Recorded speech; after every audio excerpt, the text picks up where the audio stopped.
이 시간 증거될 하나님의 말씀은 요한복음 6장 1절에서 13절 말씀입니다.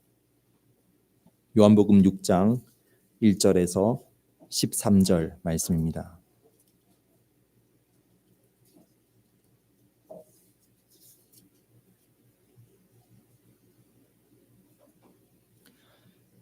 그 후에 예수께서 디베라의 갈릴리 바다 건너편으로 가심에 큰 무리가 따르니 이는 병자들에게 행하시는 표적을 보았음이로라. 예수께서 산에 오르사 제자들과 함께 거기 앉으시니 마침 유대인의 명절인 유월절이 가까운지라. 예수께서 눈을 들어 큰 무리가 자기에게로 오는 것을 보시고 빌립에게 이르시되 우리가 어디서 떡을 사서 이 사람들을 먹이겠느냐 하시니 이렇게 말씀하심은 친히 어떻게 하실지를 아시고 빌립을 시험하고자 하심이라. 빌립이 대답하되 각 사람으로 조금씩 받게 할지라도 200데나리온의 떡이 부족하리이다. 제자 중에 하나 곧 시몬 베드로의 형제 안드레가 예수께 여짜오되 여기 한 아이가 있어 보리떡 5개와 물고기 2마리를 가지고 있나이다. 그러나 그것이 이 많은 사람에게 얼마나 되겠사옵나이까. 예수께서 이르시되 이 사람들로 앉게 하라 하시니 그곳에 잔디가 많은지라 사람들이 앉으니 수가 5,000명쯤 되더라. 예수께서 떡을 가져 축사하신 후에 앉아 있는 자들에게 나눠 주시고 물고기도 그렇게 그들의 원대로 주시니라.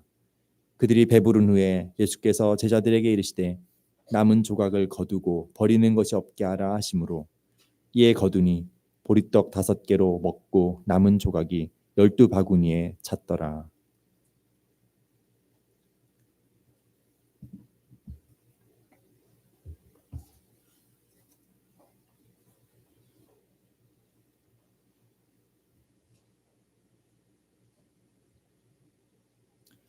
오늘 말씀은 오병이어 사건입니다. 보리떡 5개와 물고기 2마리로 5,000명 이상의 사람들을 먹이신 기적의 사건입니다. 이 사건은 예수님이 행하신 모든 기적 가운데 사복음서 4군데 모두 실려 있는 기적입니다. 예수님의 죽으심과 부활은 당연히 사복음서 모두에 나와 있습니다만은 예수님이 행하신 기적 가운데에서 이렇게 사복음서 모두에 나와 있는 기적은 굉장히 드뭅니다. 이 오병이어 사건이 바로 그러한 사건이죠. 요한복음 본문은 똑같이 오병이어 사건을 기록하고 있긴 합니다만은 다른 복음서들과는 조금 다른 강조점을 가지기는 합니다. 오병이어 사건 이후에 예수님께서 이 내용을 예수님 자신에게 적용하셔서 그 의미를 사람들에게 풀어주시는 그러한 가르침이 6장 22절부터 마지막까지 길게 나와 있습니다. 다른 복음서들에는 이제 이 사건 자체만 나와 있고 이런 예수님의 말씀 자체는 실려 있지 않습니다. 근데 이제 이 마지막까지 이어지는 6장 끝까지 이어지는 이 내용들을 보게 되면 이 오병이어 사건이 그 자체, 사건 자체만으로 볼 때 그렇게 사람들에게 긍정적인 영향을 끼치지 못했다는 것을 우리가 요한복음에서 확인을 하게 되는 것입니다.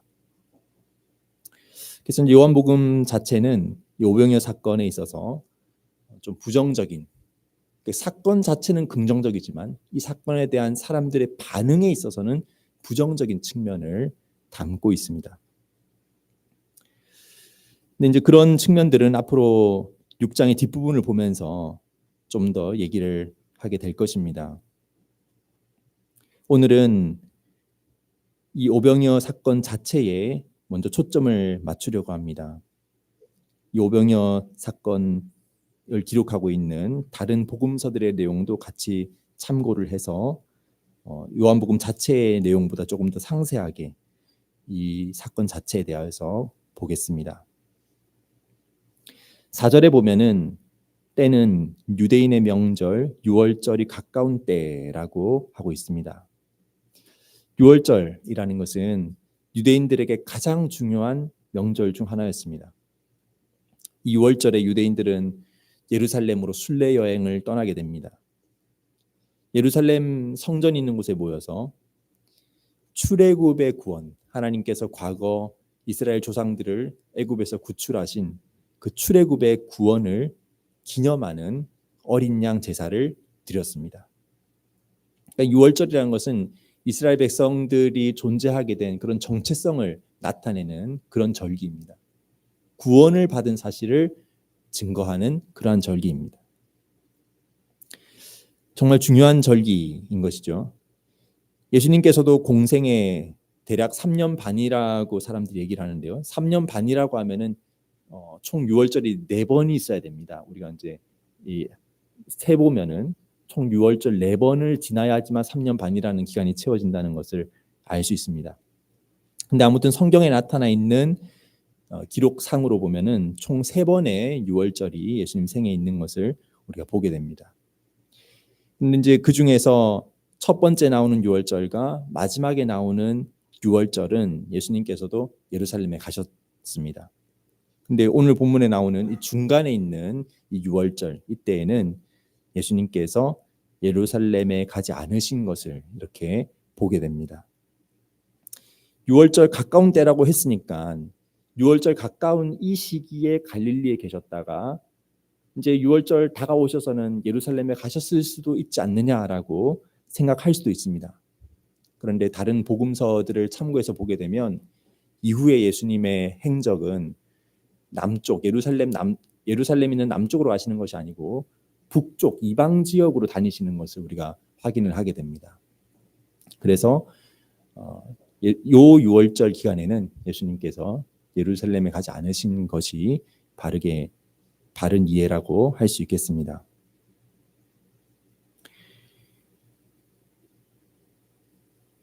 어쩌면은 5장 16절과 18절 말씀에서 우리가 확인하는 것처럼 유대인 지도자들이 예수님을 박해하고 죽이려고 작정을 한 그러한 시기이므로 예수님께서는 유대 지도자들과의 부딪힘을 잠시 늦추려는 그런 의도일 수도 있습니다. 그러니까 이제 이때 말고 이제 이 6월절은 분명 마지막 앞에 직전의 6월절인 것이 분명한데요. 이 6월절 이후에 마지막 6월절에 예수님께서 예루살렘에 가시면은 물론 그 6월절 전부터 한 6개월 정도의 시간을 예루살렘 부근에서 이제 지내셨던 것으로 우리가 보게 되는데요. 이 마지막 6월절 때 예수님께서는 정말 이제 잡혀 죽으시는 것이죠. 그러니까 이제 그 전에 6월절인 것입니다.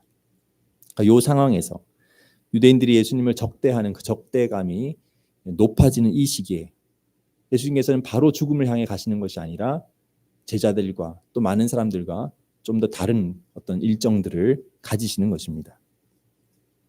이러한 예수님의 모습에서 어쩌면 예수님께서 유대인들의 그런 적대 여기에 대해서 마음의 준비를 하시고 어떤 좀 박해와 그런 두려움에 대해서 어떤 시간을 가지시는 것이 아니냐 이렇게 우리가 생각을 해볼 수도 있습니다만은 그렇다고 보기는 어렵습니다. 하나님이신 예수님께서 그러한 것을 두려워하신다는 것도 말이 되지 않고요. 또 바로 뒤이어지는 7장에서부터 9장까지 그리고 10장의 내용에 보게 되면 이 예수님 생의 마지막 시기이긴 합니다. 근데 6월절 한 6개월 전 정도의 기간들이에요. 근데 이때 다른 명절들에 예수님께서는 예루살렘으로 가셔서 또 예루살렘 부근에서 자신을 나타내시는 것을 우리가 보게 됩니다. 예수님께서는 망설임 없이 두려움 없이 자신을 적대하는 사람들이 있는 그 진영으로 이렇게 들어가시는 것입니다. 이러한 과정을 통해서 예수님을 향한 유대의 지도자들 그리고 일부 유대인들의 적대감은 앞으로 점점 더 극에 달하게 됩니다. 예수님께서 유대 지도자들과 만나실 때마다 그들의 분노는 점점 더 높아집니다. 그리고 그 적대감이 그대로 마지막 6월절에서 십자가 사건으로 이어지게 됩니다.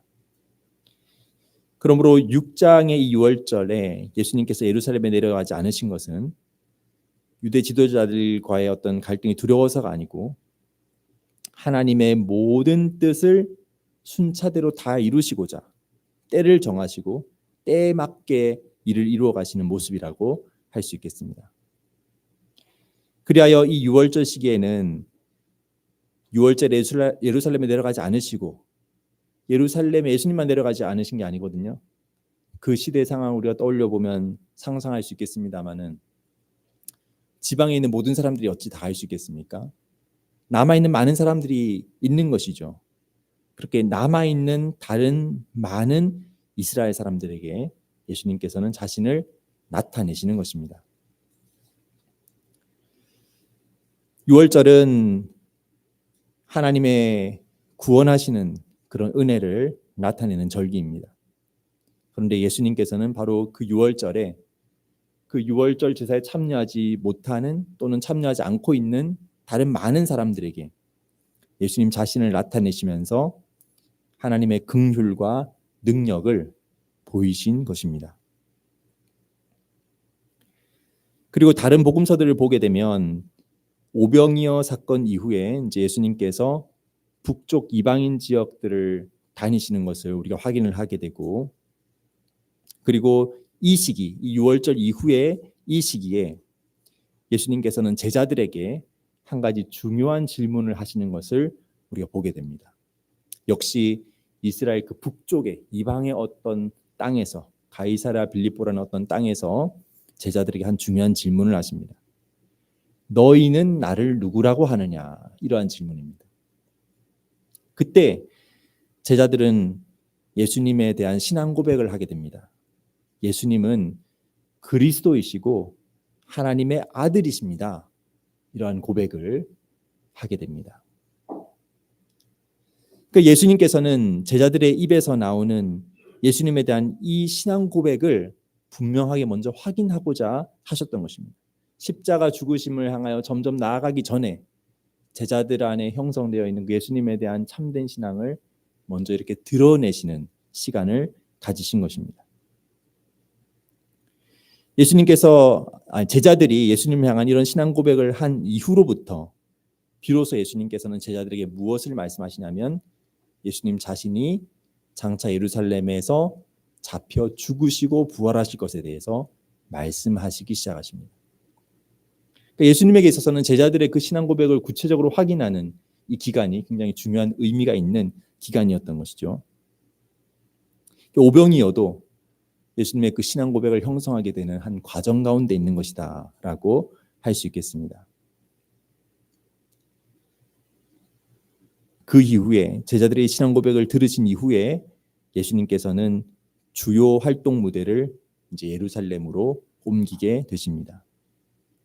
구원자로서의 사명, 자신의 백성을 위해서 죽임을 당하시는 그 자리로 나아가기 시작하십니다. 예수님께서는 하나님으로서 앞으로 어떠한 일들이 일어날지에 대하여서 아시고 단지 예지하여 아실 뿐만이 아니고 그 모든 일을 주권적으로 이루어 가시는 분이십니다. 성경이 증거하는 하나님은 그러한 하나님이십니다. 모든 것을 아시고 미래의 일들까지도 아시고 단지 예측하시거나 예지하여 아시는 것만이 아니고 그 모든 일들을 주권적으로 이루어 가시는 그러한 분이십니다. 예수님이 하나님의 아들이시다, 하나님의 아들로서 성자 하나님이시다라고 할 때 예수님도 그러한 분이신 것입니다.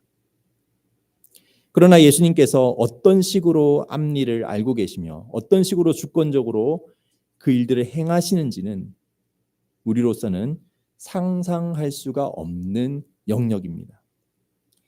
성경이 우리에게 증언해주고 있기 때문에 예수님은 그러한 분이시다, 예수님은 그러한 하나님이시다라고 우리가 고백하는 것인데요. 육체로 계신 이 땅에서 예수님께서 그 머릿속에서 그 마음 가운데에서 어떻게 생각하시고 어떻게 주권을 행하시고 계신지 우리로서는 상상이 사실 안 되는 부분이라 하는 것입니다. 분명 이 땅에 오신 예수님은 우리와 같은 사람이십니다. 사람이라 하는 존재는 다른 모든 피조물들과 마찬가지로 시간과 공간 속에서 움직이게 됩니다. 예수님은 그런 점에서 참으로 신비로운 그 존재 자체만으로도 설명이 안 되는 그런 분이십니다. 시간을 초월한 영원한 하나님이시면서도 이 공생의 기간 동안 온전한 사람으로서 이 땅에 행하고 계신 분이신 겁니다. 예수님께서는 오병이어 사건이 있기 전에도 분명 오병이어 사건이 있을 것을 정하시고 알고 계셨던 것이 분명합니다. 그런데 그분은 또한 온전한 사람으로서 사람의 육체 가운데 시간 속에서 행하시고 계십니다.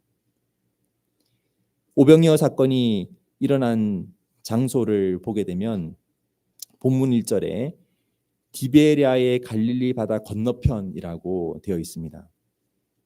그래서 갈릴리 바다가 이렇게 있으면요, 이 호수인데요. 당시 사람들은 큰 호수에 대하여 바다라는 표현을 썼습니다. 그리고 그 번역이 그대로 우리 성경에도 있는 것이고요. 그래서 갈릴리 바다 또는 갈릴리 호수를 이렇게 보게 되면은 동쪽, 이 동쪽 지역이 이제 주요 도시나 어떤 활동들이 이루어지는 장소입니다. 그리고 또 북쪽이 이스라엘의 가난한 사람들이 많이 모여 살던 그런 곳이었고요. 동쪽 지역의 디베랴라고 하는 당시에 이제 정치적으로 세운 도시가 하나 있습니다. 중심 도시라고 할 수 있죠. 그 지역에요. 근데 거기에 건너편이라고 하면은 이제 제가 거꾸로 말했네요. 이 디베랴는 서쪽에 있는 것이고 서쪽에 있는 것이고 제가 이제 성도님 입장에서 이쪽 서쪽에 있는 것이고 이제 그 건너편이라면 이제 동쪽이 되는 거예요. 동쪽은 이제 고원지대이고 한적한 곳입니다. 예수님께서 그 동편 어딘가에 이렇게 건너가셨다 하는 것입니다. 왜 이런 한적한 곳으로 가게 되셨는가에 대해서 마가복음이 설명을 해주고 있습니다. 마가복음 6장입니다. 참고로 이 오병이어 사건은 마태복음에서는 14장에 나오고 마가복음에서는 6장에 나오고 다 성경에 아마 표시되어 있을 거라 생각이 되는데요. 누가복음에서는 9장에 나옵니다. 그래서 이 다른 본문들을 좀 왔다 갔다 하면서 같이 보려고 합니다. 마가복음 6장에 31절에 이르시되 너희는 따로 한적한 곳에 가서 잠깐 쉬어라 하시니 이는 오고 가는 사람이 많아 음식 먹을 겨를도 없음이라. 이에 배를 타고 따로 한적한 곳에 갈세라고 되어 있습니다. 그래서 이 갈릴리 호수의 동편으로 가게 되신 겁니다. 한적한 곳, 사람들이 좀 덜 없는 그러한 곳. 그러니까 이 측면을 보면 예수님께서 인간적인 그 상황, 현 상황을 고려하셔서 인간적으로 행하시는 것을 우리가 보게 되죠. 그런데 앞서 말씀드린 것처럼 그러한 가운데에서도 예수님께서는 분명 이 유월절 가까운 이 시기에 많은 사람들에게 어떤 일을 행하실지를 분명 아시고 일들을 이루어 가시고 계신다라고 하는 것입니다. 예수님께서는 제자들이 예수님을 찾아오는 많은 사람들로 인해 분주한 상황 가운데에서 잠깐 쉼을 가지기를 원하셨던 것입니다. 그래서 배 한 척입니다. 배 한 척에 예수님과 12 제자 모두가 다 함께 타고 갈릴리 호수를 건너 동편으로 가셨습니다. 아마도 이 여정 자체가 제자들에게는 쉼이 되었을 것이고요. 또 배를 타고 도착한 곳에서도 사람들이 몰려오기까지 한동안 휴식을 취했을 것입니다. 그런데 예수님의 일행이 이렇게 배를 타고 그 갈릴리 동편으로 가는 것을 목격한 사람들이 이제 예수님을 쫓아서 여기까지도 몰려오게 되었습니다.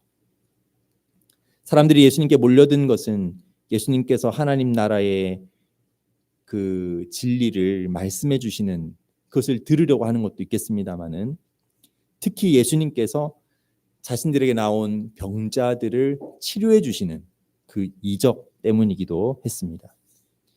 오늘 요한복음 말씀에 그 부분이 적혀 있습니다. 2절 말씀에 큰 무리가 따르니 이는 병자들에게 행하시는 표적을 보았음이로라.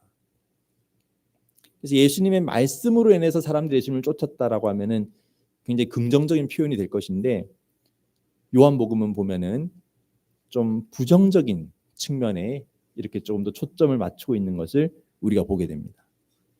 많은 사람들이 예수님의 기적을 보고자 예수님의 그 능력을 매우 특별하게 여겨서 이 위대한 하나님으로부터 온 선지자와 같은 이분을 이렇게 추종하여 따르고 있는 것입니다. 근데 나중에 6장 뒷부분을 보면 예수님의 말씀으로 인해서는 오히려 걸려서 예수님을 떠나가게 되는 것을 우리가 보게 됩니다. 아무튼 예수님께서는 이 모여든 무리들에게 계속해서 가르치시고 또 치료하시는 일을 이어가셨습니다. 복음서마다 초점이 조금씩 차이가 나는데요. 마태복음 14장에서는 병자를 고치셨다고 하는 것에 초점을 두고 있습니다. 그리고 마가복음에서는 마가복음 6장 34절에 사람들을 가르치신 것에 초점을 맞추고 있습니다. 그리고 누가복음 9장에서는 이 두 가지를 다 언급하고 있습니다. 가르치기도 하시고 병자를 고치기도 하시고. 그러니까 예수님 그 두 가지를 다 하고 계셨던 거죠. 예수님께서도 다른 제자들과 마찬가지로 몸이 매우 피곤하셨을 것입니다. 사실 다른 제자들보다 가장 많이 피곤하셨을 것입니다. 그러나 예수님께서는 자신에게 나오는 사람들을 누구도 거절하거나 내가 피곤하니 잠깐 좀 기다려라 라고 하지 않으셨습니다. 그야말로 예수님께서는 십자가에서 죽으실 때만이 아니고 바로 이러한 그 사역의 과정에서도 자신의 힘과 생명을 하나님의 백성을 위해서 온전히 쏟으시고 소진하시는 그런 삶을 살고 계셨습니다. 이때 예수님께서 자신에게 나오는 사람들을 어떻게 바라보셨는가 하는 것이 이 마태복음, 마가복음에 나와 있습니다. 요한복음엔 그 부분이 없습니다만 마태, 마가복음에 보게 되면 예수님께서 나오사 큰 무리를 보시고 그 목자 없는 양 같음으로 인하여 불쌍히 여기셨다라고 합니다. 아마 예수님께 나오고 있는 이 사람들이 스스로 자신의 처지를 불쌍하게 여기지는 않았을 것입니다. 아마 나름 어떤 자부심을 가지고 또 어떤 목적을 가지고서 의미 있게 지금 예수님을 쫓으며 뭔가 의미 있는 일들을 행하고 있다고 생각하면서 이렇게 예수님에 나오고 있었을 것입니다. 그러나 사람들의 진정한 실상을 보고 계신 예수님께서는 그 사람들을 바라보실 때 불쌍히 여기시는 그런 심령이 그 마음에 가득하셨습니다. 목자 없는 양. 목자 없는 양. 제가 양에 대해서 잘은 모릅니다만은 이제 글로 읽어보면은 양은 스스로 살아갈 수 없는 동물이라고 합니다. 목자가 없는 양은 방황하게 되고 방황하다가 굶어 죽거나 어디 껴서 떨어져서 죽거나 다른 포식자에게 먹혀 죽게 된다고 합니다. 예수님은 이 예수님을 따르는 사람들의 실상이 그러한 실상이라는 것을 보고 계셨습니다. 그렇기 때문에 하나님이신 성자께서 바로 예수님께서는 그들의 참된 목자가 되시려고 이 땅에 오신 것입니다. 이 사람들이 예수님께로 모여오고 있습니다마는 여전히 사람들은 뭔가 다른 것을 찾고 있었습니다. 만약에 사람들이 예수님을 정말 제대로 알고 예수님을 따르는 중이었다면 예수님은 이 사람들을 그렇게 불쌍하게 여기지 않으셨을 것입니다. 예수님께서는 자신을 제대로 알고 따르는 자들에 대하여 뭐라고 말씀하시냐면 복되도다라고 하십니다. 예수님의 제자들이 예수님을 향한 신앙 고백을 했을 때 이 베드로가 대표로 했거든요. 베드로가 이렇게 복이 있도다라고 말씀하셨거든요. 그러나 이 사람들은 예수님을 따르면서도 그 마음은 예수님이 아닌 다른 것을 바라보고 다른 것을 추구하는 상태인 것입니다. 요한복음에 나와 있는 것처럼 예수님의 기적의 놀라움, 그 예수님의 기적은 자신들에게 얼마나 큰 유익을 줍니까? 그러한 예수님을 바라보면서 예수님께 모이는 것입니다.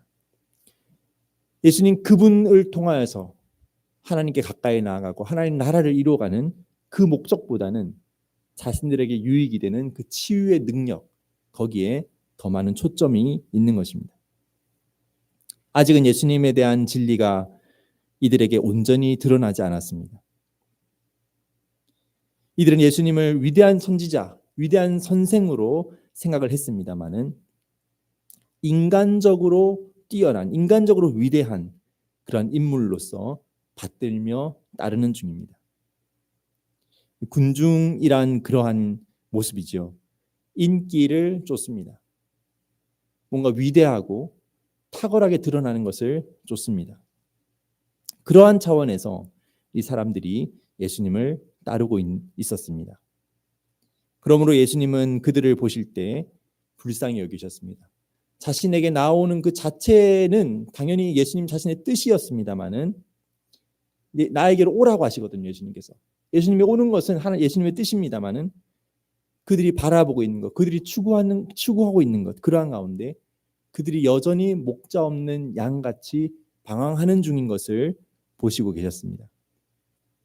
하지만 예수님께서는 그들을 결코 한심하거나 어리석게 보신 것은 아니었습니다. 이것이 굉장히 중요하죠. 예수님께서 어떤 사람들의 탐욕과 그 잘못된 생각에 대해서 때로 거절하시는 일도 있긴 했습니다. 근데 지금 이 사람들, 이 군중 많은 사람들이 예수님의 어떤 은혜를 바라면서 그 은혜가 치유하는 능력에 초점이 있다 하더라도 어쨌든 예수님의 은혜를 바라면서 나오는 그 일에 대해서 그들의 이 부족함, 무지함에 대해 불쌍히 여기긴 하셨지만 그들을 어리석거나 한심하게 여기지는 않으셨다는 것입니다. 그들은 누구냐? 예수님께 나온 이 사람들은 누구냐? 예수님께서 보실 때 이들은 하나님으로서 품기 원하시는, 구원하기 원하시는, 하나님께로 이끌기 원하시는 그 사람들인 것입니다. 그들에게 어리석음이 있고 욕심이 있고 죄악이 있음에도 불구하고 우리도 마찬가지죠. 어리석음이 있고 욕심이 있고 죄악이 있음에도 불구하고 예수님께서는 그 모든 것을 아시는 가운데에서도 바로 그러한 사람들을 구원하시려고 지금 여기에 서 계신 것입니다. 누가복음에서는 예수님께서 사람들을 불쌍히 여기셨다는 표현이 나오진 않습니다. 하지만 대신에 예수님께서 사람들을 영접하셨다는 표현을 쓰고 있습니다. 누가복음 9장 11절입니다. 여기 영접하셨다는 표현은 오역이 아닙니다. 원 표현이 그렇습니다. 의의 표현이죠. 예수님께서 이 사람들을 영접하셨다. 예수님께서 자신에게 모여드는 사람들을 환영하시며 기쁘게 맞으셨다는 것입니다. 여기에 예수님의 마음이 드러납니다. 예수님은 자신에게 나오는 사람들을 진정으로 기쁘게 맞아 들이신 것입니다. 사람들이 예수님의 기적 때문에 예수님을 찾는 것일지라도 예수님께서는 사람들을 불쌍히 여기시면서 동시에 기쁨으로 그들을 맞아 들이신 것입니다. 이렇게 예수님께 나온 이 사람들 가운데 우리 요한복음 뒷부분에 우리가 확인을 하게 되는데요. 이후에 예수님에게 실망감을 느끼고 예수님을 떠나버리는 사람들이 많이 있었습니다. 그럼에도 예수님께서는 그 사람들을 맞아 들이셨습니다. 이들 가운데는 당연히 나중에 예수님을 적대할 사람들도 있었을 것입니다.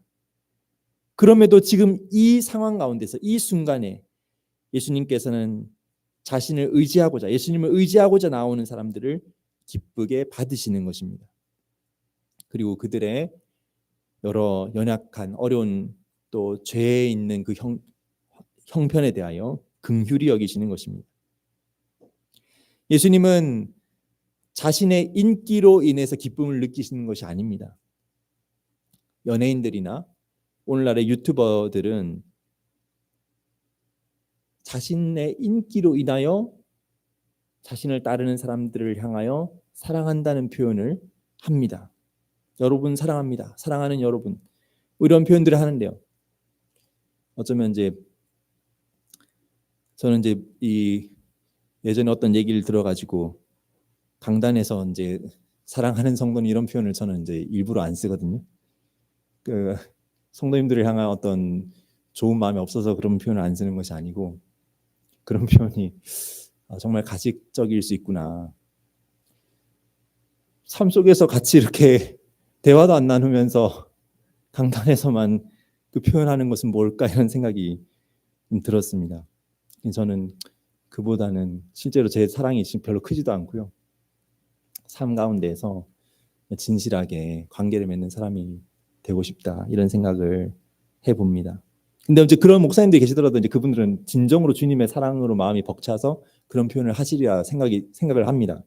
근데 이제 그 떠나서 이제 연예인들이나 유튜버들은 어떻게 그 대중들을 향하여 사랑합니다라는 말을 그렇게 할 수 있습니까? 사실은 그들이 자신을 위해 주는 것이 자신에게 기쁨이 되는 가운데 사랑한다는 표현을 쓸 수 있는 거죠. 가만히 보면 자기 사랑인 거예요. 대중들도 뭐 거기에 같이 호응을 해주는 것이고요. 근데 예수님은 그러한 것이 아니라는 겁니다. 예수님은 창조주이시며 구원자로서 그 자신이 나오는 사람들 어떤 사람들입니까? 예수님이 지으신 그 창조 가운데 지으신 사람들이요. 예수님 자신이 구원하시기로 작정하시는 그 구원의 복음이 선포되기를 원하여서 초청하시는 바로 그 사람들입니다. 예수님은 지으신 사람이요 구원하실 사람들 그 존재 자체를 진정으로 기뻐하시는 것입니다. 예수님만큼 인간의 죄성을 정확히 알고 계신 분이 누가 있겠습니까? 그런데 예수님께서는 인간의 그 죄성을 보시면서 그들을 긍휼히 여기시고 그들을 맞아들이시는 것입니다. 구원하려고 하시는 것입니다. 예수님은 사람들을 책임질 능력 없이 그저 사람들의 열광을 바라시는 것이 아닙니다. 아까 말씀드린 연예인들이나 유튜버들은 사실 사람들을 책임질 뜻은 없거든요. 전혀 없습니다. 그 현장의 분위기를 그냥 즐기는 것이죠. 예수님께서는 반대입니다. 예수님께서는 자신에게 나온 그 사람들, 예수님을 의지하는 사람들, 그들을 책임지시는 것입니다. 그들을 책임지시려는 그 충만한 마음으로 그들을 받으시는 것입니다. 우리를 받으시는 것입니다. 우리의 환성을 들으려고 하시는 것이 아니고 예수님께 나오면 내가 너를 책임지겠다. 내가 너를 건지겠다. 너를 복되게 하겠다라고 하는 그 책임의 능력을 가지신 분으로서 또 그것을 이루실 분으로서 우리를 받으시는 것입니다. 예수님께서는 자신의 생명을 다하여 그 백성을 사랑하시는 것입니다. 그러니까 말만이 아니고 정말 자기 자신을 다 주듯이 정말 주신 거죠. 그 백성을 그렇게 사랑하시는 것입니다. 예수님께서는 사람들이 예수님을 섬기며 예수님을 떠받들어서 종처럼 그들을 받아주시는 것이 아닙니다. 사람들이 예수님께 뭔가 더하여 드리고 채워드릴 것이 사실은 없습니다.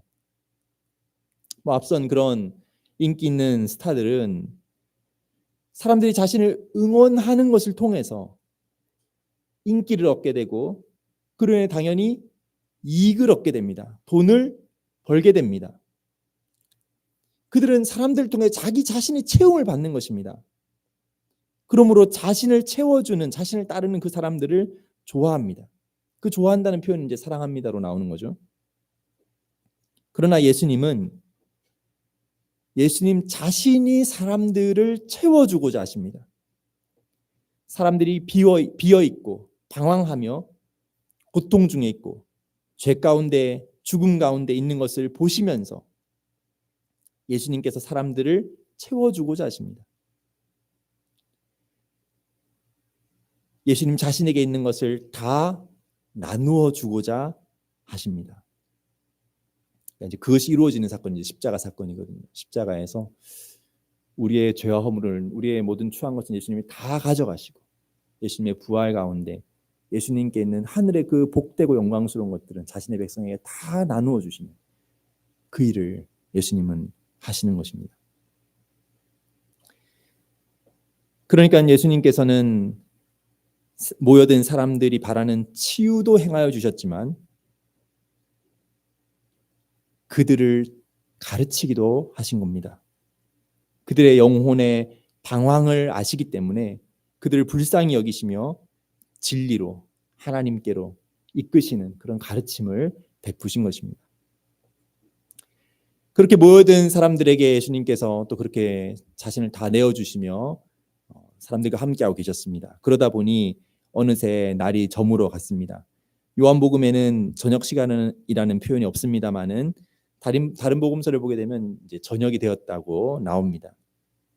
그리고 이러한 이 늦어지는 시간에 제자들이 예수님께로 먼저 와서 사람들을 돌려보내서 이제 각자 자기 마을로 다 돌아가게 해서 먹을 것을 각자 이제 알아서 해결하도록 하십시오. 제자들이 요청하는 것을 우리가 확인하게 됩니다.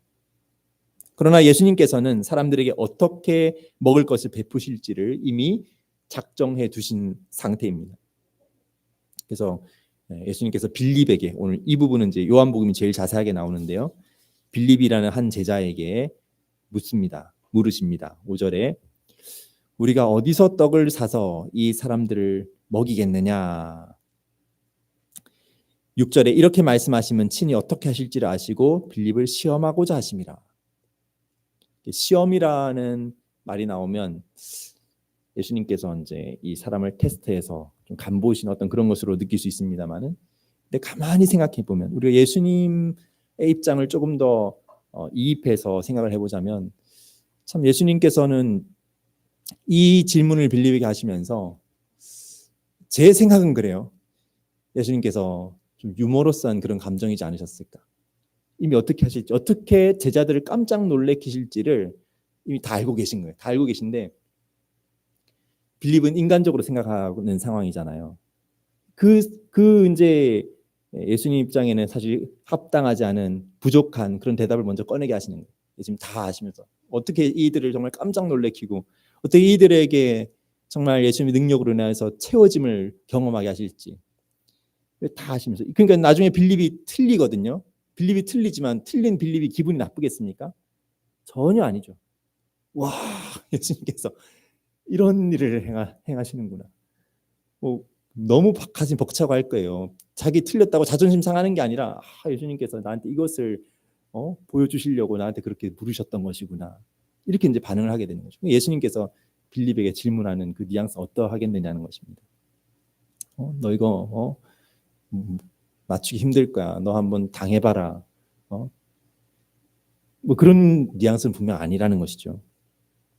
예수님께서 빌립을 시험한다고 하신 것은 넘어뜨려서 망신과 부끄러움을 주는 시험이 아닌 겁니다. 그래서 가끔 그 교회에서 보면은 이제 그러니까 교회 바깥에서도 그런 사람이 얼마든지 있을 수 있습니다만 교회 안에도 그런 사람이 있다는 것입니다. 뭐냐면 사람을 테스트하는 거예요. 근데 때로는 테스트가 필요해요. 어떤 일에 적합한 사람인지를 확인하기 위해서 테스트가 필요합니다. 근데 그런 거 말고 이제 그 사람을 나의 권한 아래 굴복시키는 차원에서 좀 좋지 않은 그런 테스트를 합니다. 그래서 그 사람을 거꾸로 때리는 거예요. 테스트를 통해서. 그래서 내가 더 낫다는 우월함을 증명해가지고 복종시키는 거죠.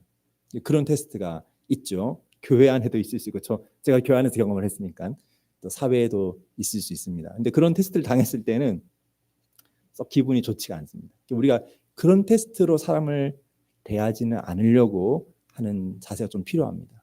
자신의 우월감을 그렇게 나타내고 싶은 인간의 본성이 있겠지만 주님은 우리를 그렇게 대하지 않으셨다는 사실을 기억하고 진실하게 대하려는 자세가 필요하다고 생각을 합니다. 아무튼 이 예수님께서 하시는 시험은 이 빌립과 제자들이 가지고 있는 자연스럽고 상식적인 인간적인 생각을 정확하게 한번 표현하게 하시는 거예요. 근데 그것이 이제 표현되었을 때 그와 대조하여서 하나님의 능력이 더욱더 확실하게 그들 안에 새겨지게 하시는 것입니다. 우리가 시험에서 어떤 중요한 문제를 틀리게 되면 정말 이제 그것이 중요한 문제였다고 하면은 틀린 이후에 그 문제는 완전히 마음에 각인이 되는 거죠. 이 대답을 한 빌립이 이후에 이제 예수님 부활 승천하신 이후에 전도자의 삶을 살거든요. 사도로서요. 교회의 지도자 역할을 하는데 이후에 빌립은 마음속에 늘 뭘 품고 있겠습니까? 오병이어의 기적. 나는 이렇게 생각을 했지만 하나님 그보다 훨씬 더 크신 분이셨어. 그것을 늘 마음에 품고 그러한 기준으로 이제 사는 사람이 되는 것이겠죠. 예수님께서는 그것을 빌립과 제자들에게 이렇게 새겨주시는 것입니다. 인간적인 기대와 예상을 훨씬 뛰어넘는 하나님의 손길을 잊지 못하도록 뚜렷하게 인식시키시는 것입니다. 제가 이제 저 개인의 삶에 뭘 말씀드릴 수는 없습니다만은 분명 우리 신앙의 여정, 저 말고도 우리 각자의 신앙의 여정 가운데 살아가시다 보면은 사람마다 다양할 거예요. 하나님의 손길들이요. 아마 이런 확신들이 우리 삶에 주어지는 것이 있으리라 생각합니다. 하나님께서 정말 그렇게 우리를 인도하셨지. 내가 그 하나님을 잊지 말아야지. 그 하나님을 신뢰하면서 어떤 시험이 되는 상황이 나에게 주어질 때 그러한 상황 속에서 이제 그걸 적용하게 되는 거죠. 내가 여기서 어떻게 내가 반응을 해야 할까? 그러한 시험인 것입니다. 예수님께서 무엇을 하실지 알지 못하는 빌립은 당연히 인간적인 계산으로 대답했습니다. 7절에 빌립이 대답하되 각 사람으로 조금씩, 표현을 보십시오. 부정적이죠. 조금씩, 많이도 아니고 조금씩 받게 할지라도 200데나리온의 떡이 부족하리이다. 여기도 부족하리다. 부정적인 대답이죠. 근데 왜 굳이 그러면은 이렇게 부정적으로 대답했는지 모르겠어요. 한 500데나리온쯤 되면은 사람들이 넉넉하게 먹고 남을 수도 있겠습니다. 이렇게 긍정적으로 표현할 수도 있잖아요. 근데 빌립은 이 상황에 부정적인 것을 지금 강조하는 거예요. 200데나리온이나 있어도 조금씩 먹어도 부족할 것입니다. 그러니까 아무리 생각해도 이거는 답이 없는 현실이라는 것입니다. 200데나리온이라는 것은 데나리온이라는 이 단위 자체가 이 고대 이스라엘에 있어서는 일용직 노동자 하루 품삯을 가리킵니다. 200데나리온이라면 일용직 노동자가 200일치의 일을 하고 받는 임금이 됩니다. 제가 대충 그냥 얘기를 해서 2천만 원이라고 하겠습니다. 물론 오늘날과 이 경제적인 어떤 시세가 다를 수도 있습니다만 대충 그냥 2천만 원이라고 하고요. 그런데 그 정도로 큰 액수로도 부족하다는 것이죠. 한 사람당 조금씩 주는 걸로 계산해도 부족하다는 것입니다. 모여있는 무리의 수는 10절에 5,000명이라고 나옵니다. 5,000명 정도로 나오죠. 근데 정확히 말해서 이 5,000이라고 하는 숫자는 성인 남성들만을 기준으로 한 숫자입니다. 마태복음 14장 21절을 보게 되면 여자와 어린이 외에 5,000명이라고 보다 상세하게 나와 있습니다. 예수님 당시의 사회에서는 사람의 수를 셀 때 성인 남성, 한 가장의 대표가 되는 성인 남성을 기준으로 세는 어떤 그런 문화가 있었기 때문에 5,000이라는 숫자가 나왔지만 실제 숫자는 더 많았다는 것이죠. 여성과 어린아이를 다 포함하면 더 많은 겁니다. 어떤 학자는 2만 명이라고 추측하기도 합니다. 근데 제 생각에는 제가 아무리 이제 좀 생각을 해봐도 그 정도는 아니었을 것 같다는 생각이 들긴 합니다.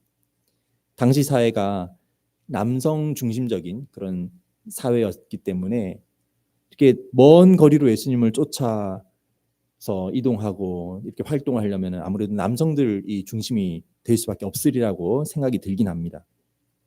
여성과 어린아이들이 분명 같이 있었겠지만 2만 명, 그러니까 1,500명에 해당되는 정도로 많지는 않았을 거라는 생각이 듭니다. 아무튼 상당한 숫자의 사람들이 여기 있었던 겁니다.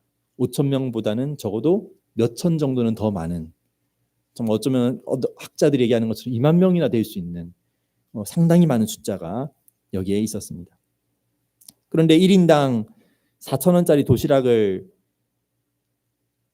준다고 했을 때 4,000원짜리를 줬을 때 그때 이제 5,000명이면 2천만 원이 딱 되는 거거든요. 200데나리온. 근데 이제 빌립의 계산이 그런 점에서 얼마나 정확하게 지금 되고 있습니까?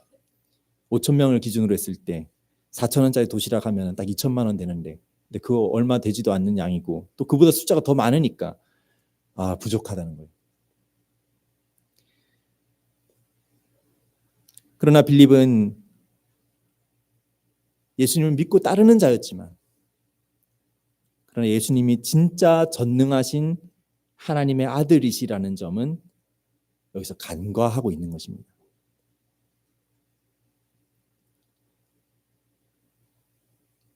이런 상황 가운데에서 8절 이하에 예수님의 또 다른 제자 안드레라고 하는 제자가 한 아이의 도시락을 가지고 왔습니다. 여기서 이제 보리떡 5개와 물고기 2마리가 이 아이의 도시락 내용으로 딱 등장을 하는 것이죠. 마가복음에 보면 예수님께서 먼저 제자들을 보내시면서 떡이 몇 개나 있는지 알아보도록 하신 것을 우리가 보게 됩니다. 그러니까 12제자들이 사람들 사이를 이제 돌아다니면서 혹시 먹을 거 가지고 계신 분? 이러면서 이제 찾았겠죠. 근데 그렇게 사람들 돌아다니면서 나름 열심히 찾았을 것입니다. 예수님 말씀 얼마나 잘 듣고 따르고 있습니까? 근데 그렇게 알아본 결과가 무엇이냐면 아이의 도시락 하나라는 겁니다. 5병이요. 그러니까 어떤 학자들은요, 이 성경을 믿지 않는 어떤 학자들은 뭐라고 말하냐면 사람들이 아마 도시락을 안 꺼내고 다 숨기고 있었을 것이다. 많은 사람 도시락을 다 이렇게 숨기고 있었을 것이다. 그러다가 이제 나중에 아이가 이제 예수님께 드린 도시락을 보고서 이제 사람들이 비로소 부끄러운 양심에 자기들 도시락을 꺼내서 이제 펼쳐 먹기 시작했는데 그래서 이제 음식이 많이 남았다. 이 성경을 안 믿는 어떤 학자들이 이렇게 해석을 하는 사람들이 있거든요. 근데 그게 아닙니다. 예수님께서 제자들을 보내시면서 알아보도록 하셨어요. 제자들이 성실하게 돌아다녔을 것입니다. 근데 이 지금 분위기는 어떤 분위기입니까? 예수님께서 사람들을 치유하시고 사람들의 마음에 새겨지는 그런 하나님 나라에 대한 진리를 가르치는 그런 현장이었습니다. 사람들의 마음은 그 은혜로 벅차고 예수님을 향하여 마음이 활짝 열려 있었을 것입니다. 그것이 분위기였을 것입니다. 그리고 이 사람들은 어떻게 이 자리로 모였습니까? 억지로 교회 집회 예수님 안 믿는 사람 끌어가듯이 억지로 지금 여기 모여온 것이 아니고 사람들 스스로가 원해서 예수님께 지금 다 나와 있습니다. 그들 스스로가 원해서 예수님을 쫓아 여기까지 온 것입니다. 그러니까 이러한 사람들이 예수님께서 혹시 음식 있느냐고 찾으신다라고 하면은 드리면 드렸지 안 꺼내고 숨기는 것이 오히려 말이 안 되는 것이죠. 그렇게 제자들이 사람들을 다 돌아다니면서 찾았는데 나온 것이 이게 정말로 다였다는 겁니다. 정말 이게 다였다는 겁니다. 아마 누구는 먼저 먹었겠죠. 아무튼 이게 다였습니다. 여기 보리떡과 물고기는 큰 떡덩어리 5개가 아니고 보리떡 5조각이라고 합니다. 그리고 여기 물고기도 뭐 여러 사람 나눠 먹는 큰 물고기 덩어리가 아니고 아마 요런 정도의 작은 이 절임되어 있는 작은 생선이었을 것이라고 합니다. 그러니까 제자들이 보기에 이걸 가져오긴 했지만 예수님께서 말씀하셔서 순종하는 마음으로 가져오긴 했지만은 매우 실망스러운 상황입니다. 그래서 9절에 그 실망감이 표현됩니다. 그러나 그것이 이 많은 사람에게 얼마나 되겠사옵나이까. 하지만 예수님께서는 그런 이야기에 아랑곳하지 않고 사람들을 적당히 그룹지어 앉히신 후에 떡과 물고기를 들고 감사기도 하시고 제자들 통해서 보면 이제 다른 복음서에 보면은 제자들에게 예수님께서 먼저 나눠주셔서 제자들이 그것을 이제 다른 사람들에게 또 나눠줬다고 돼 있거든요. 제자들을 통해서 나눠주시기 시작하십니다. 본문 11절에 축사하셨다 이렇게 번역이 되어 있는데요. 그래서 축사하셨다는 것은 축복기도 하신 것으로 그렇게 번역이 되어 있는데요. 이것은 오역입니다. 잘못된 번역입니다. 감사하신 것입니다. 감사기도 하신 것입니다. 우리가 식사 감사 기도하는 그 전통이 여기에 있는 거예요. 예수님께서도 음식을 받아 드시고 유대 전통이라고 하는데요. 유대 전통 가운데 예수님도 그대로 성부 하나님께 감사 기도를 하셨습니다. 그리고 그것을 12제자들에게 먼저 떼는 방식으로 나누어 주시고 그리고 제자들이 다니면서 그래서 똑같이 떼는 방식으로 사람들에게 나누어 주었겠죠. 기적이 일어났습니다. 창조주 하나님의 기적입니다. 도대체 어떤 방식으로 그 적은 음식들이 그 많은 사람들에게 공급되는지 본문은 그 현상의 어떤 신비로움을 알려주지는 않습니다. 그래서 이 부분을 이제 글로 쓴 누군가는, 그분은 이제 전공이 이제 과학 쪽에 있던 사람인데 나름 상상하는 거예요. 이것이 어떤 방식으로 분자들이 어떻게 증폭되고 늘어나서 어느 순간에 어느 타이밍에 기적이 딱 적용되는 것일까? 근데 이제 뭐 그 사람도 당연히 자기는 개인적 호기심으로 이렇게 상상을 해보지만 알 수 없다. 알 수 없는 것이죠. 분명 그 일을 눈앞에서 경험하고 있는 제자들도 이해할 수 없는, 설명할 수 없는 방식으로 기적이 그들 앞에서 진행되었을 것입니다. 구약 시대에 엘리야 때 한 과부의 집에, 그 기근이 심했던 시기에 한 과부의 집에 곡식 가루와 기름이 떨어지지 않았던 그런 이적이 있었습니다.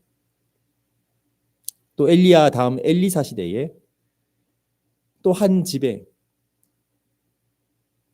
그 항아리에 기름을 채워서 그걸로 이제 생계를 해야 되는데 항아리가 다 차기까지 기름이 계속 나왔던 그런 기록이 있습니다. 참으로 하나님은 우리가 경험하는 자연의 일반적인 법칙을 초월하여서 능력을 행하시는 하나님이십니다. 성경은 그 하나님을 전능하신 분, 창조주시라고 증거합니다. 우리는 눈에 보고 경험하고 과학적으로 검증되는 것들을 믿고 받아들이는 그런 속에 있습니다만은 하나님은 그것을 초월해 계신 존재시라는 것입니다. 성경은 분명히 그 하나님을 우리에게 증거하며 우리 믿는 자들은 하나님의 은혜로 하나님은 참으로 그러한 분이시다라고 고백을 합니다. 앞서 빌립은 200데나리온으로도 한 사람당 조금씩 받게 할지라도 부족할 것이라고 부정적인 표현을 써서 말했습니다. 그러나 예수님께서는 정확히 빌립의 표현을 뒤집으셔서 행하셨고 그 뒤집어진 내용이 요한복음에 기록되어 있습니다. 11절에 사람들은 조금씩 받은 것이 아니고 그들의 원대로 받았다라고 기록합니다. 배부르게 먹었습니다. 그리고 그러고 나서도 13절에 남은 것이 12바구니에 찼습니다. 빌립이 완전 틀렸습니다만은 기분 좋은 틀림이겠죠.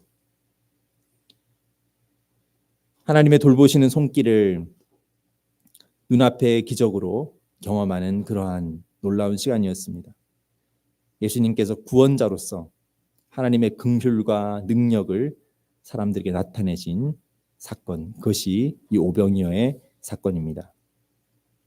이 내용은 오늘 우리에게 어떤 교훈을 줍니까?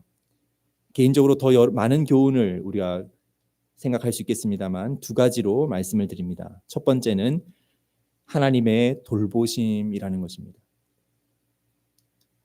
예수님께서는 자신에게 나온 무리들을 기쁘게 받으시는 가운데 그들 긍휼히 여기시는 가운데 그 긍휼의 마음을 따라 그대로 돌보시는 행위를 상징적으로, 기적인데 굉장히 상징적인 기적이죠. 상징적으로 나타내셨습니다. 그 예수님께서는 예수님을 믿는 하나님의 자녀인 백성들에게 참으로 하나님께서는 우리를 돌보신다라고 강조하십니다. 좀 긴 구절입니다만은 말씀을 읽어보겠습니다. 마태복음 6장 25절부터 그러므로 내가 너희에게 이르노니 목숨을 위하여 무엇을 먹을까 무엇을 마실까 몸을 위하여 무엇을 입을까 염려하지 말라. 목숨이 음식보다 중하지 아니하며 몸이 의복보다 중하지 아니하냐. 공중의 새를 보라. 심지도 않고 거두지도 않고 창고에 모아들이지도 아니하되 너희 하늘 아버지께서 기르시나니 너희는 이것들보다 귀하지 아니하냐. 그러니까 하나님 아버지께서 보시는 관점에서 하나님께서 돌보시는 다른 필요세계 모든 것들보다 주님의 자녀가 당연히 더 귀하시다는 것입니다. 너희 중에 누가 염려함으로 그 키를 한 자라도 더할 수 있겠느냐. 또 너희가 어찌 의복을 위하여 염려하느냐. 들의 백합화가 어떻게 자라는가 생각하여 보라. 수고도 아니하고 길쌈도 아니하느니라. 그러나 내가 너희에게 말하노니 솔로몬의 모든 영광으로도 입은 것이 이 꽃 하나만 갖지 못하였느니라. 오늘 있다가 내일 아궁이에 던져지는 들풀도 하나님께서 이렇게 입히시거든 하물며 너희일까 보냐 믿음이 작은 자들아. 그러므로 염려하여 이르기를 무엇을 먹을까 무엇을 마실까 무엇을 입을까 하지 말라. 이는 다 이방인들이 구하는 것이라.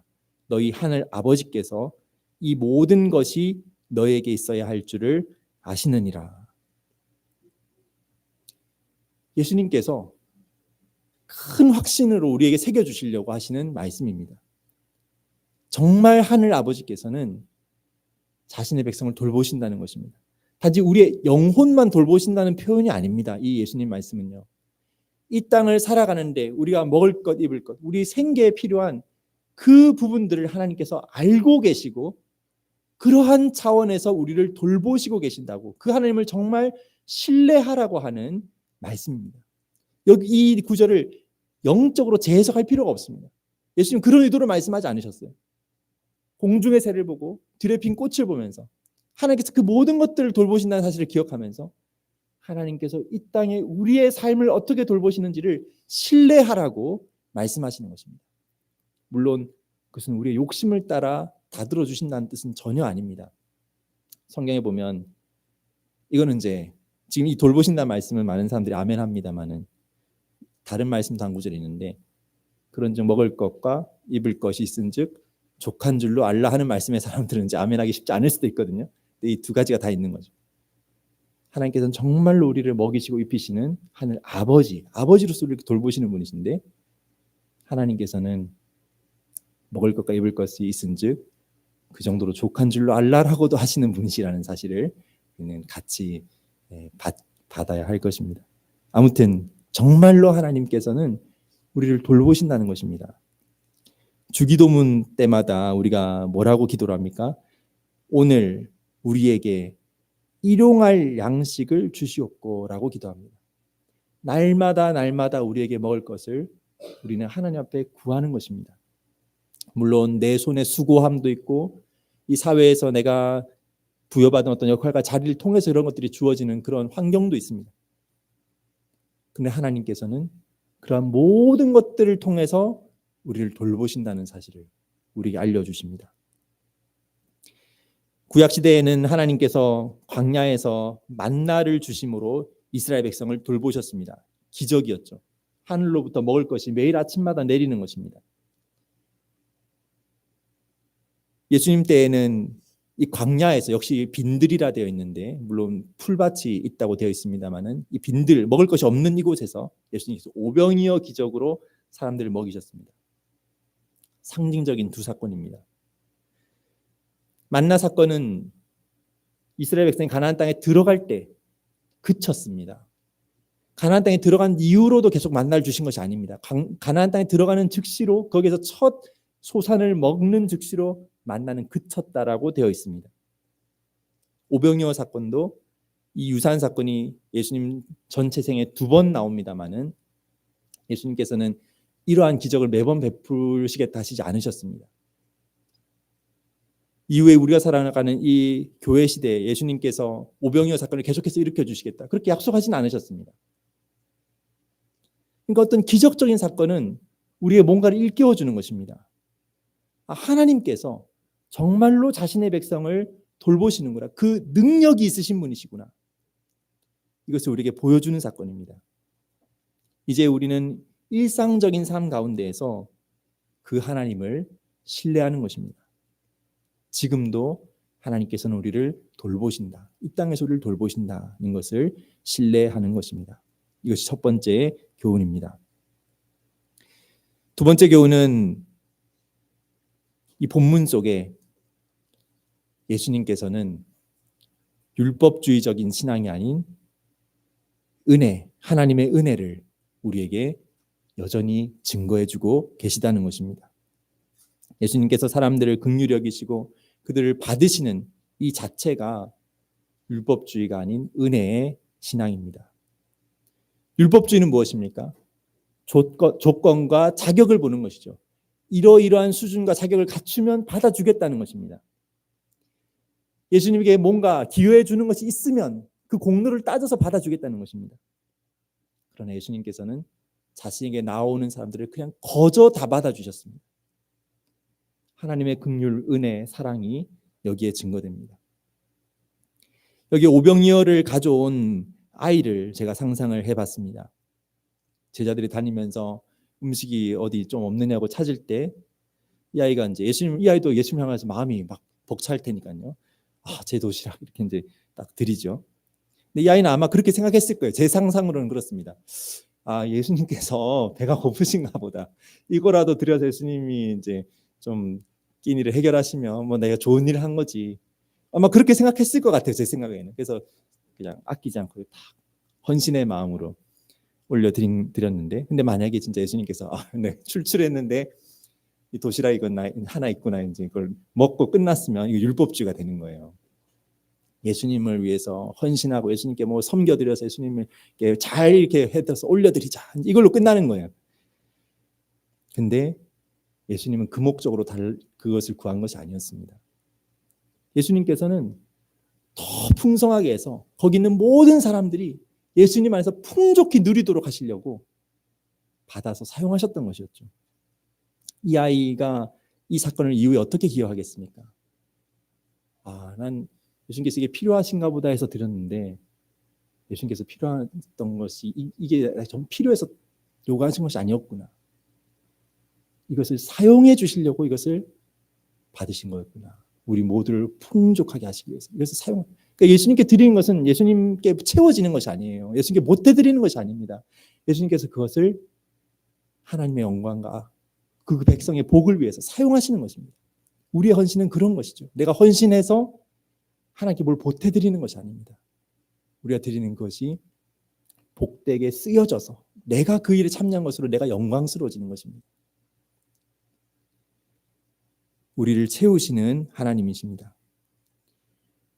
오늘은 10월 마지막 주일입니다. 10월 마지막 주일은 종교개혁 기념주일입니다.